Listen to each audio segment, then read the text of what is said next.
이제 컨텐츠가 들어와서 자리를 잡으려고 하는 움직임이 있습니다. 성수동에는 2025년까지 호스텔이 하나도 없었어요. 호스텔 허가 나는 게 정말 쉽지 않거든요. 그런데 중공업지에서 처음으로 허가가 난 사례가 있었던 거예요. 중요한 거는 자기 자본은 한 5억가량으로 다 진행을 하셨어요. 차 떼고 포 떼고 하면은 거의 안 남는 거 아니에요?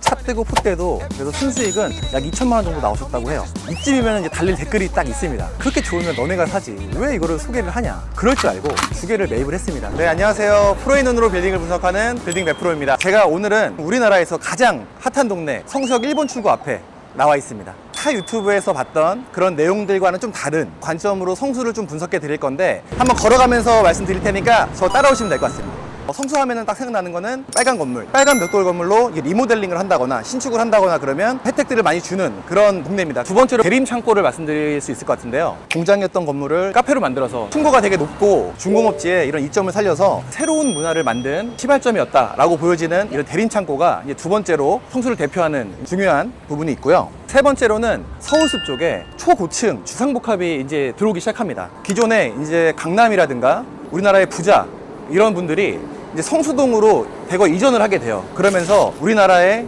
부의 이동을 만들었다라고 해서 이거 부유층들까지 들어오게 되는 그런 계기가 됐던 상징적인 부분이 있었고요. 한강과 이런 녹지가 결합된 주거지는 진짜 성수동이 유일하지 않나라고 생각이 들 정도로 좋은 입지를 가지고 있는 그런 동네죠.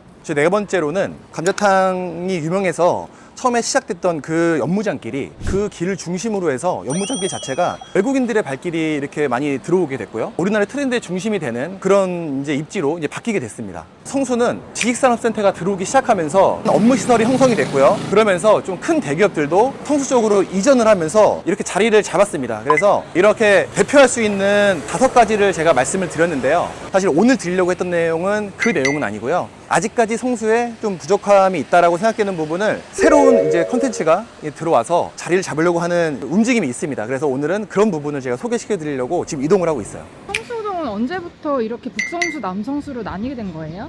북성수, 남성수라는 호칭은 사실 없었는데 뚝섬역에서 성수역 그 라인에 딱 선이 있어요. 아래로는 남성수라고 부르고 있고 위로는 북성수라고 부르고 있어요. 그렇게 부르는 가장 큰 이유가 뭐냐면 남성수 쪽에 연무장길 그리고 아틀리에길이 갑자기 급격하게 집가 상승이 오르면서 중개사들 입에서 좀 나누기 시작했어요. 왜냐면 그냥 성수다 이렇게 통틀어서 말하면 집가가 남성수 쪽은 평당 뭐 2억, 3억 이렇게 가고 있는데 북성수 쪽은 아직 1억대에 머물러 있었거든요. 그러다 보니까 고객분들이 상당히 좀 헷갈려하기 시작하신 거예요. 그래서 지금은 자연스럽게 지하철 위쪽으로는 북성수, 아래쪽으로는 남성수 이렇게 부르고 있고요. 지금 지나오는 길에 멸실 해가지고 신축하려고 이렇게 바리게이트 쳐놓은 부지가 있는데 이 부지 같은 경우에도 호스텔로 지금 매매가 된 사례거든요. 25년 6월에 매각이 됐어요. 보시면은 여기가 주거지로 이렇게 좁은 길로 되는 것 같지만 곳곳에 이런 주택들이 개조돼서 상권을 좀 이루고 있어요. 그런데 그런 분위기에 이 자리가 신축을 해서 호스텔로 운영이 될 부지로 매매가 된 사례입니다. 호스텔 같은 경우에는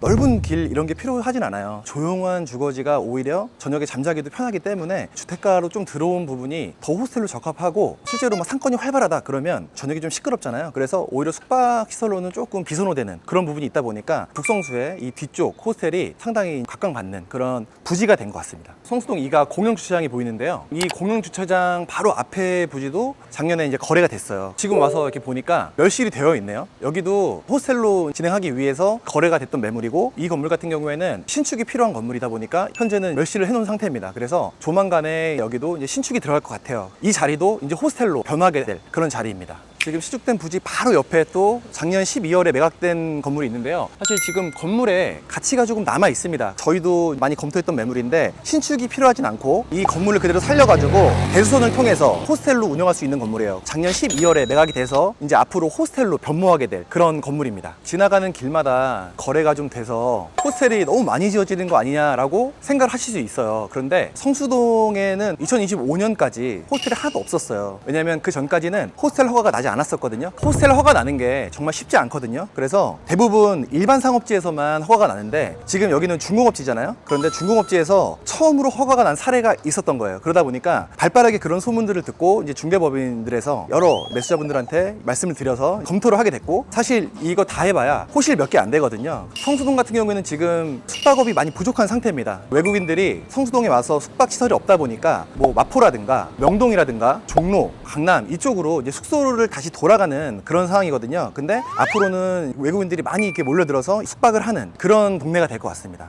설명하는 길에 또 여기 하나 매각된 사례가 있는데요. 여기가 성수동 2가 299의 218번지입니다. 보시면 지금 이미 건물이 창호가 다 뜯어져 있고 내부가 다 털려져 있어요. 이 건물은 이제 신축을 하지 않고 현재 상태에서 내부 인테리어만 해서 호스텔로 앞으로 변하게 될 또 그런 건물이거든요. 기계를 쳐놨기 때문에 조만간에 공사를 시작할 것 같고요. 아마도 올해 말이나 내년 초쯤 되면은 인테리어가 완료되고 호스텔로 운영을 할 수 있는 그런 시기가 될 것 같습니다. 지금 이 건물 같은 경우에는 이격거리가 충족이 돼서 대수원으로도 허가가 가능하다 보니까 어떻게 보면 공사적으로 비용이 좀 덜 드니까 메리트가 있는 부분도 있습니다. 하지만 꼭 대수원이 된다고 해서 다 메리트가 있는 건 아니에요. 왜냐하면 주차장 증설이라는 부분이 있다 보니까 저층부의 주차장이 증설이 많이 안 되면 용적률을 꽉 채울 수가 없거든요. 그러면은 또 호실을 많이 못 내기 때문에 어떤 면에 있어서는 또 신축을 하는 게 더 좋은 판단일 수도 있어요. 성수 같은 경우에는 오피스와 주거가 혼합된 상권입니다. 그러다 보니까 아직까지는 밤 상권이나 주말 상권이 약한 게 사실이에요. 그런 부분이 북성수에 항상 걸림돌이 되는 상황이었는데 지금 현재 일어나고 있는 변화를 말씀을 드리도록 하겠습니다. 바로 이 건물인데요. 성수동 2가 299의 114번입니다. 2025년 2월에 19억에 매각이 되었고 맨 처음에는 주택 상태였습니다. 용도 변경을 해서 잔금을 하는 조건으로 잘 마무리가 됐어요. 잔금을 하자마자 대수원 공사를 했습니다. 사실 저희가 잔금을 하기 전에 성수동에 호스텔이 인정된 사례가 없었거든요. 이 호스텔 인허가를 위해서 정말 많은 노력을 했어요. 구청에 가서 주무관들과 많이 협의도 하고 진짜 어렵게 몇 개월 동안 고생해서 1호 호스텔 허가를 득을 하고 그 이후에 저희가 잔금을 처리를 했습니다. 이 건물 같은 경우에는 건물을 신축하지 않아도 호스텔 허가를 받을 수 있는 그런 조건이었어요. 공사비는 한 5억 정도 들으셨습니다. 단순하게 비용만 말씀드리면은 한 24억 정도 비용이 들으셨고 세금이라든가 부대 비용 포함한다 그러면은 한 26억 정도 비용을 들여서 매수를 하게 됐습니다. 중요한 거는 자기 자본은 한 5억 가량으로 다 진행을 하셨어요. 나머지는 다 대출을 이용해서 공사까지 다 완료했습니다. 그래서 나중에 룸 5개가 있는 호스텔로 탈바꿈을 하게 됐죠. 이 건물 같은 경우에는 가동률이 거의 90% 이상이 나왔어요. 계속 만실이었다 이렇게 보시면 될 것 같고 그만큼 성수에 호스텔 수요가 없다 보니까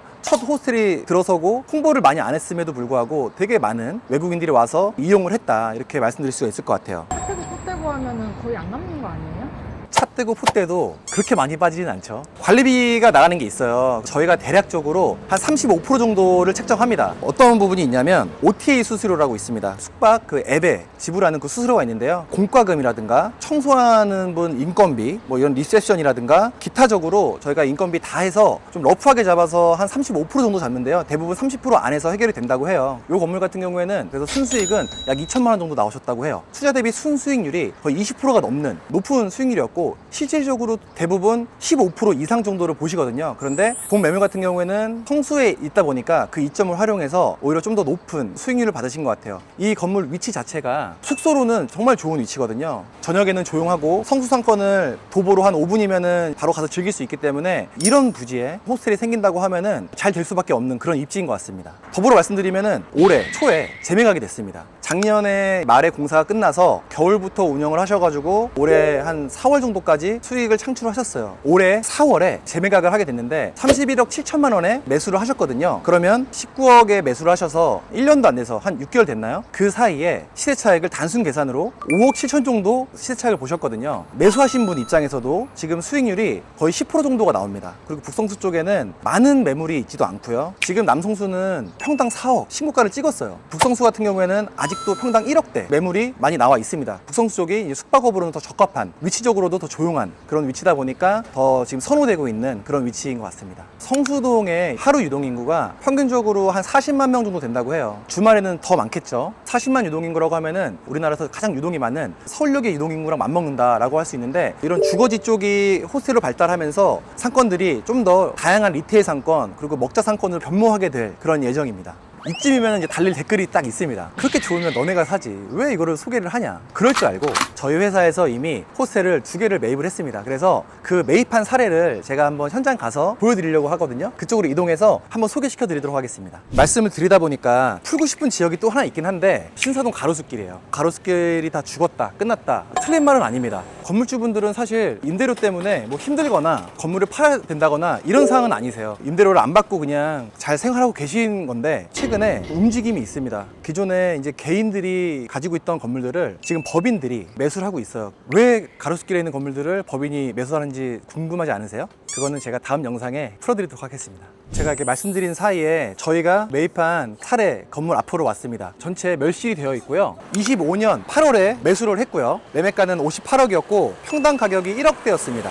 그리고 대지 면적이 55.39평이었고 기존에는 주택이었어요. 여기도 이제 중공업 지역으로 용적률이 400%인 지역이어서 지하 1층에서 지상 8층 건물로 신축을 하려고 하고요. 연면적이 210평가량 나옵니다. 룸이 23개 나오게 됐습니다. 수익 검토했던 부분을 말씀드리면 룸당 한 20만 원으로 저희가 책정을 해서 일 매출을 460원이 나온다 이렇게 확인이 됐어요. 월 매출이 1억 4천이 나옵니다. 가동률을 한 70%로 잡았어요. 월 평균 매출이 약 한 1억 정도가 나온다라고 검토가 되었고 OTA 수수료, 관리비, 공과금, 청소비, 이런 인건비 다 해서 한 35% 정도 지출을 잡습니다. 순수익이 한 6천에서 7천 정도 나오게 됐거든요. 수익률이 한 20% 정도 이상이 나오기 때문에 사업성이 있다라고 봐서 신축으로 방향을 잡고 진행을 하게 되었습니다. 저희가 이 건물하고 더불어서 근처에 다른 건물 부지를 또 하나 매입을 했거든요. 성수동 1가 13-52번, 13-51번 이게 두 개 필지를 올해 초에 매매를 완료했어요. 앞서 소개시켜드린 건물보다 한 30평 정도 넓어요. 그러다 보니까 신축을 했을 때 더 면적이 더 넓겠죠. 매출이 월 1억 5천 정도 예상이 되고요. 순수익이 한 1억 정도로 예상이 됩니다. 그 건물 같은 경우에도 내년 중순이나 말쯤이면 실제 운영을 할 수 있을 것 같아요. 그래서 이 건물도 한 번씩 현장 오셔서 이렇게 둘러보시면 현장 공부하시는데도 많이 도움이 될 것 같습니다. 호스텔 인테리어 할 때 비용은 한 얼마 정도 들어요? 대략적으로 잡았을 때 내가 호스텔로 운영하려고 하는 면적에 평당 한 300만 원에서 350만 원 정도 이 정도 비용이 나오면 룸이 다 들어가고 인테리어, 가구, 집기까지 다 포함해서 공사가 완료된다고 생각하시면 될 것 같습니다.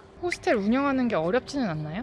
운영을 처음 하신다고 하면은 신경 쓸 부분이 상당히 많아요. 대부분 위탁 운영사를 많이 찾으세요. 초기에 한 1년 정도 위탁 운영사를 통해서 건물 세팅하고 그 이후에는 내가 직접 운영을 하겠다 이런 식으로 단기 위탁 운영을 하시는 경우도 있으니까 상황에 따라서 입맛에 맞게 또 이용하실 수 있습니다. 지금까지 북성수의 미래에 대해서 한번 제가 얘기를 해본 것 같아요. 남성수 같은 경우에는 평당 4억 시대에 도래했어요. 사람들의 관심도 많지만 또 한편으로는 투자하기 부담스러운 것도 사실입니다. 다른 사람들이 다 남성수의 연무장길, 아뜰리에길 이런 곳을 바라볼 때 우리는 북성수를 또 먼저 선점해서 발전될 북성수에 투자를 한다거나 자리를 잡으면 선점할 수 있는 기회라고 생각하고요. 북성수에 대한 이런 좋은 매물이 궁금하시면 저희 더보기란과 아니면 제 연락처로 연락 주시면 친절하게 상세히 상담드리도록 하겠습니다. 지금까지 프로의 눈으로 빌딩을 분석해드리는 빌딩 100%였습니다. 감사합니다.